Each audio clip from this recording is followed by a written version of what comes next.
as Alex Ovechkin and Wayne Simmons motion up to the crowd who were throwing some debris out onto the ice. Bem-vindo ao Watchmojo Brasil. E hoje contamos nossas escolhas para 10 eventos esportivos arruinados por idiotas. That's awfully close to fan interference right there.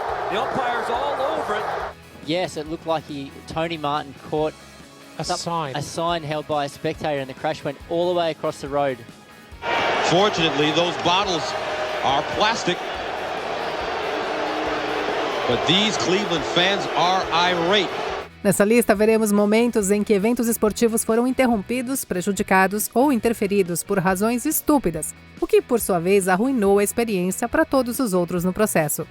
Alguns dos seus eventos esportivos favoritos foram arruinados por idiotas? Me conta aqui nos comentários. Agora, que a idiotice comece!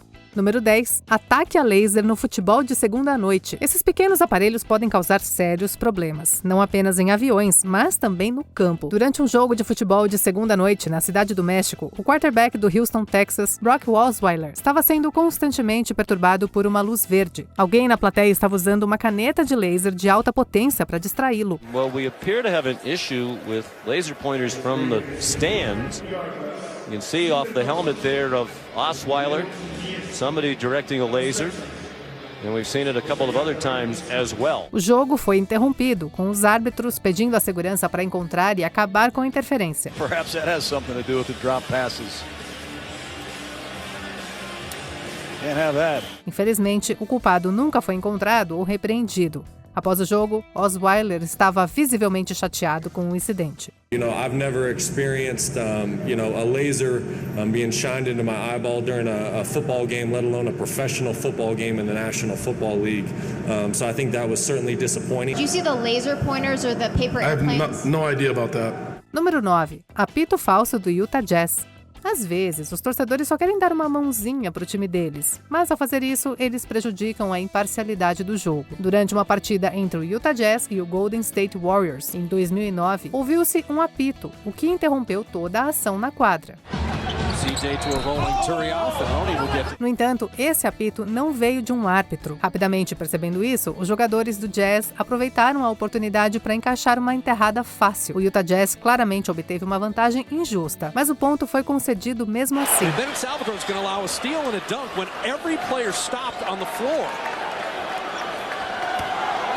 Nelson is beside himself. Acontece que o apito veio de um torcedor nas arquibancadas que estava vestido como um árbitro. Ele se colocou bem atrás da cesta do Golden State Warriors e, graças à sua roupa, foi fácil de identificar. Good camera work from Dan Becker in the truck there. There's your end zone official, if you will.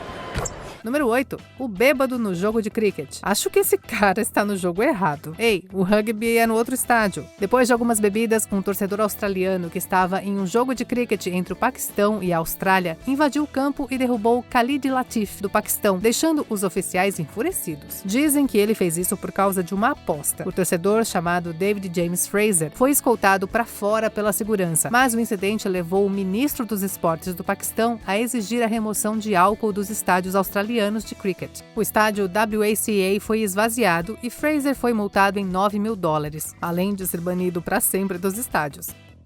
Número 7. O idiota voador na luta de Evander Holyfield versus Riddick Bowe. Well, Reg, you've seen the ring invaded before, but never from this guy. Oh dear.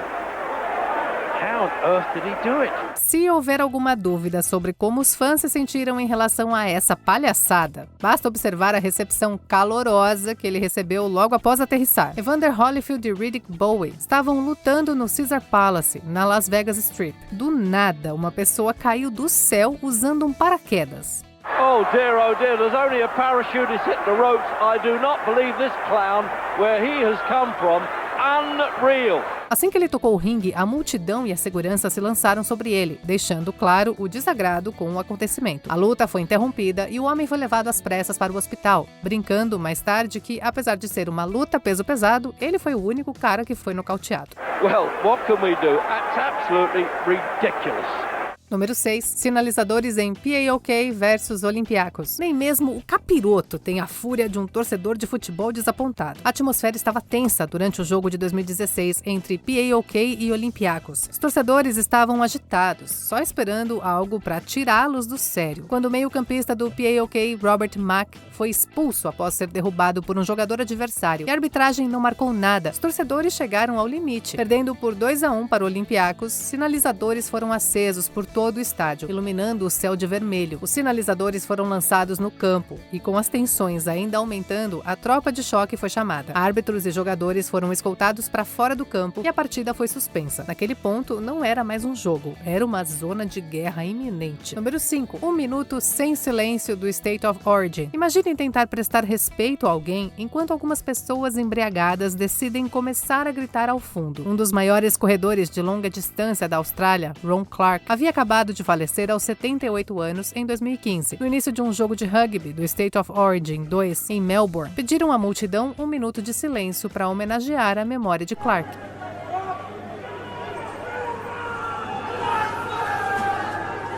Mas, à medida que os jogadores tentavam prestar as suas homenagens, alguns membros da multidão começaram a gritar cantos não relacionados, irritando outros espectadores que começaram a gritar de volta. A decepção e o choque dos jogadores eram evidentes. Foi pura falta de respeito. Nada mais, nada menos.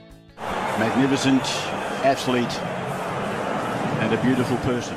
Número 4. Bolas de neve na NFL. It is a partly sunny 36-degree day at the New Jersey Meadowlands. No snow in the forecast, not exactly San Diego-style weather, although it could have been much worse. Sempre que a neve chega à cidade, pode ser tentador atirar algumas bolinhas de neve. Mas essa brincadeira de inverno causou sérios problemas. Em 1995, o San Diego Chargers estava jogando contra o New York Giants e uma grande tempestade de neve deixou os assentos do estádio dos Giants cobertos de neve. Como resultado, muitos torcedores decidiram começar a atirar bolas de neve no campo, distraindo e ferindo várias pessoas, incluindo jogadores, árbitros, treinadores e cinegrafistas. Chris, obviously anything on the move is a target, even our NBC cameraman.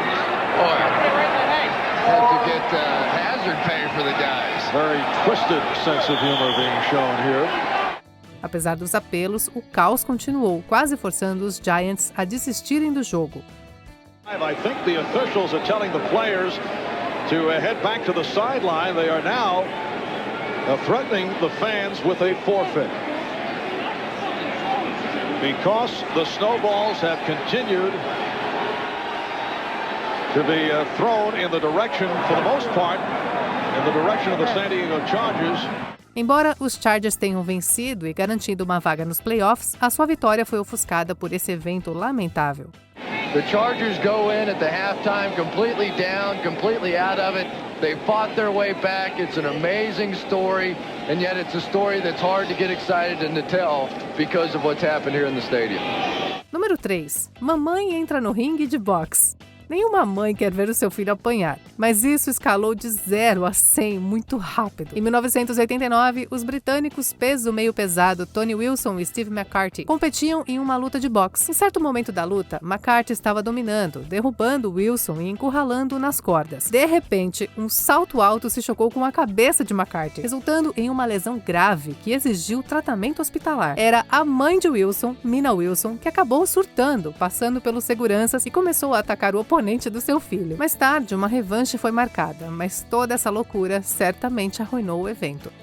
Número 2. PSV versus Ajax e bombas de fumaça. Se isso acontecesse enquanto estivéssemos em um estádio, com certeza sairíamos correndo em direção à saída. Durante um jogo de futebol na Holanda entre o PSV e o Ajax, tudo parou quando a fumaça preta tomou conta das arquibancadas. Foram acesas 13 bombas de fumaça e o resultado disso pôde ser visto a quilômetros de distância do estádio. A polícia acreditava que era uma parte de uma ação coordenada para protestar contra proibições de entrada em estádios. Mas não foi uma decisão popular, já que as bombas foram recebidas com vaias da plateia. O jogo continuou, mas 15 pessoas ficaram feridas durante o incidente.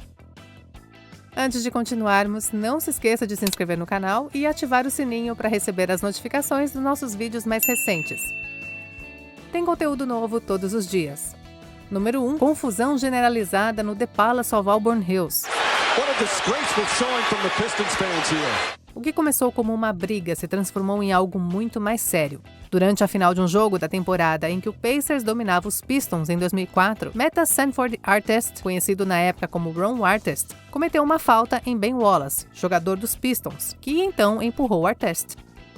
And Wallace did. Oh, Wallace right at Artest. This has potential to be serious if they don't get between. Os dois partiram para a briga, mas as coisas saíram do controle quando um torcedor contribuiu para o incidente jogando uma bebida em Artest, o que levou-o a subir nas arquibancadas. Bam.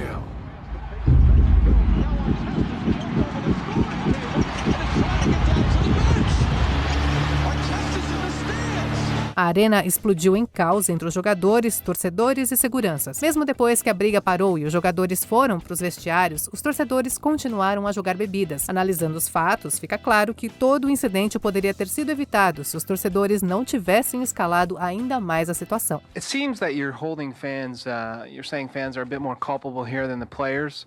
Is that correct? I would say one fan is more culpable, and that being Mr. Green. He doesn't throw that cup. Artest doesn't go in the stands. The players don't go in the stands. Fans don't react to the players in the stands. And probably the whole melee dies on the court. Confira também esse outro clipe recente do Atmódio Brasil e se inscreve no canal para não perder os nossos próximos vídeos. Te espero amanhã. Tchau!